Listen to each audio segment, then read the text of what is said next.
इमरान खान का इंतबाह, पाकिस्तान का इलेक्शन एक ढोंग। आज पाकिस्तान में फेडरल और सूबाई सतह दोनों पर निगरान हुकूमत का राज है। ये हुकूमतें आईनी तौर पर गैर कानूनी हैं क्योंकि पार्लिमानी असम्बलियों की तहलील के 90 दिन में इलेक्शन नहीं हुए।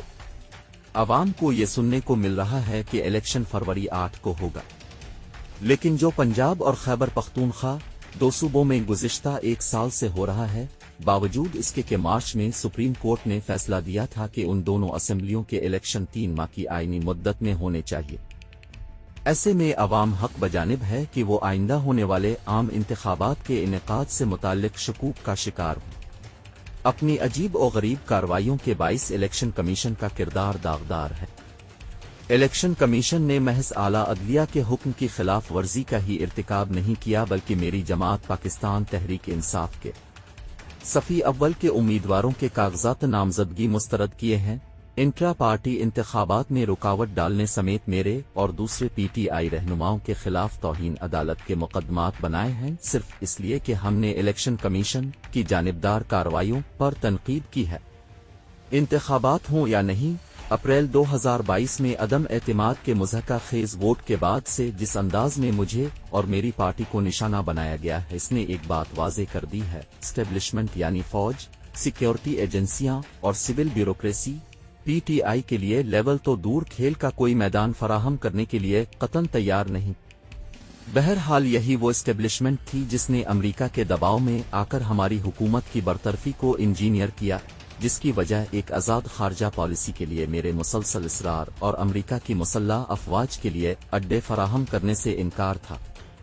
मेरा वाज़े मौक़िफ़ था कि हम सब के दोस्त होंगे, लेकिन जंगों के लिए किसी के आलाकार नहीं बनेंगे। मेरा ये फैसला गैर मंतकी नहीं, बल्कि इसकी वजह पाकिस्तान को दहशतगर्दी के खिलाफ अमेरिका की जंग में होने वाले भारी नुकसानात हैं। कम अज कम 80,000 पाकिस्तानी जाने इस जंग का ईंधन बने। मार्च 2022 में अमेरिका के महकमा खारजा के एक एहलकार ने वाशिंगटन डीसी में पाकिस्तान के इस वक्त के सफीर से मुलाकात की। इस मुलाकात के बाद सफीर ने मेरी हुकूमत को एक साइफर पैगाम भेजा था। साइफर पैगाम में कहा गया, अदम एतमाद के वोट के जरिए इमरान खान को वजारत उज़्मा से हटाएं, वरना इसके नताइज होंगे। चंद हफ्तों के अंदर अंदर हमारी हुकूमत का तख्ता उलट दिया गया। ये पाकिस्तान के chief of army staff general Qamar Javed Bajwa ने सिक्योरिटी एजेंसियों के जरिए किया था, जो हमारे इत्तेहादियों और पार्लिमानी बैक बेंचर्स को कई महीने से हमारे खिलाफ करने के लिए काम कर रहे थे। हुकूमत की इस तब्दीली के खिलाफ एहतजाज करने के लिए लोग सड़कों पर निकल आए और अगले चंद महीनों में पीटीआई ने 37 में से 28 ज़िमनी इंतखाबात में कामयाबी हासिल की और मुल्क भर में जबरदस्त रैलियां निकाली, जो एक वाज़े पैगाम था कि अवाम किस जानिब खड़े हैं। इन रैलियों में ख्वातीन की गैर मामूली शिरकत रही। इस सब ने इन अरबाब इख्तियार को बेचैन कर दिया जिन्होंने हमारी हुकूमत को हटाने का काम शुरू किया था। खौफ और घबराहट में घिरी हमारी जगह लेने वाली हुकूमत ने 18 माह के अंदर गैर मामूली इफरात ज़र और करेंसी की कदर में कमी का बाइस बनते हुए मईशत को तबाह कर दिया। माशी सूरत हाल में यह फ़र्क सब के लिए वाज़े था। पीटीआई की हुकूमत ने न सिर्फ पाकिस्तान को दिवालिया होने से बचाया था, बल्कि कोविड के वबाई मर्ज से निपटने पर बैन अल-अक़वामी सतह पर तारीफ भी हासिल की थी। इसके अलावा अजनास की कीमतों में इजाफे के बावजूद हम मईशत को 2021 में 5.8% और 2022 में 6.1% की हकीकी शरह-नमू की सतह तक लेकर गए। बदकिस्मती से एस्टेब्लिशमेंट ने फैसला किया कि मुझे इक़्तिदार में वापस आने की इजाज़त नहीं दी जा सकती, इसलिए मुझे सियासी मंजरनामे से हटाने के तमाम ज़राए इस्तेमाल किए गए। मुझ पर 2 कातिलाना हमले हुए। मेरी पार्टी के रहनुमाओं, कारकुनान, सोशल मीडिया वर्कर्स, वो सहाफ़ी जो तहरीक इंसाफ की हिमायत कर रहे थे, उन्हें अगवा, कैद और तशद्दुद का सामना करना पड़ा। उन पर पीटीआई छोड़ने के लिए शदीद दबाव डाला गया।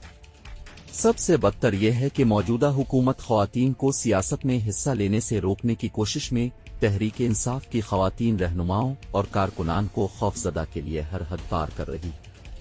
मुझे तकरीबन 200 मुकदमात का सामना है और ओपन ट्रायल जैसे बुनियादी हक से महरूम कर दिया गया हूँ। 9 मई 2023 को एक फॉल्स फ्लैग ऑपरेशन में फौजी तनसीबात पर आतिशज़दगी का झूठा इल्जाम तहरीक इंसाफ पर लगाया गया, जिसके बाद 48 घंटों के अंदर कई हजार गिरफ्तारियां अमल में लाई गईं। इस सब की रफ्तार ने जाहिर किया कि ये सब पहले से तयशुदा मंसूबा के तहत किया गया। हमारे बहुत से रहनुमाओं को तशद्दुद का निशाना बनाया गया या उनके अहल खाना से प्रेस कॉन्फ्रेंसें करवाई गईं और इंजीनियर किए गए टेलीविजन इंटरव्यूज चलाए गए जिसमें उन्होंने पार्टी छोड़ने का ऐलान किया। कुछ को दूसरी नई बनने वाली सियासी जमातों में शामिल होने पर मजबूर किया गया। मेरे खिलाफ झूठी गवाही देने के लिए इन पर दबाव डाला गया। इन सब के बावजूद तहरीक इंसाफ आज भी मकबूल है। दिसंबर में मुनक्किद होने वाले पैटर्न कोलेशन पूल में 66% हिमायत के साथ हम सबसे आगे हैं। मेरी जाती मकबूलियत इससे भी ज्यादा है। इलेक्शन कमीशन तहरीक इंसाफ को इलेक्शन लड़ने के हक से दस्तबरदार करने के लिए हर तरह की गैर कानूनी चालें चल रहा है। अदलिया रोज बरोज अपनी साख खो रही है। दरी असना बदउनवानी के जुर्म में सजा पाने वाला साबिक वजीर आजम नवाज शरीफ बरतानिया से वापस आया है, जहां वो एक मफरूर इश्तिहारी के तौर पर रह रहा था। नवंबर में पाकिस्तान की एक अदालत ने इसकी सजा को कलअदम करार दे दिया। मेरा मानना है कि नवाज शरीफ ने एस्टेब्लिशमेंट के साथ एक मुआहिदा किया है जिसके तहत वो इसकी बरियत और आइंदा इलेक्शन में इसकी हिमायत करेंगे, लेकिन अवाम अब तक तहरीक इंसाफ के साथ हैं और सेलेक्टेड को मुसलसल मुस्तरद कर रहे हैं।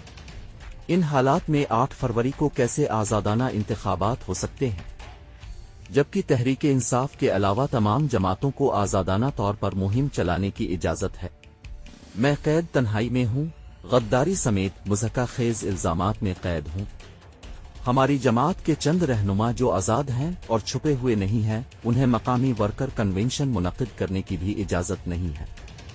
जहां तहरीक इंसाफ के कारकुन इकट्ठे होने का इंतजाम करते हैं, वहां उन्हें पुलिस की वहशियाना कार्रवाई का सामना करना पड़ता है। इस मंजरनामे में अगर इंतखाबात हुए भी तो वो एक तबाही और ढोंग होंगे, क्योंकि पीटीआई को इंतखाबी मुहिम के बुनियादी हक से महरूम किया जा रहा है। इलेक्शन का ऐसा मजाक मजीद सियासी अदम इस्तेहकाम का बाइस बनेगा। इसके नतीजे में पहले से ही गैर मुस्तहकम मईशत मजीद खराब होगी। पाकिस्तान के लिए आगे बढ़ने का वाहिद काबिल अमल रास्ता मुनसिफाना और आज़ादाना इंतखाबात है। पाकिस्तान के लिए अपने आप को दरपेश बहरानों से अलग करने का कोई दूसरा रास्ता नहीं है। बदकिस्मती से हम मुखालिफ समत गामजन हैं।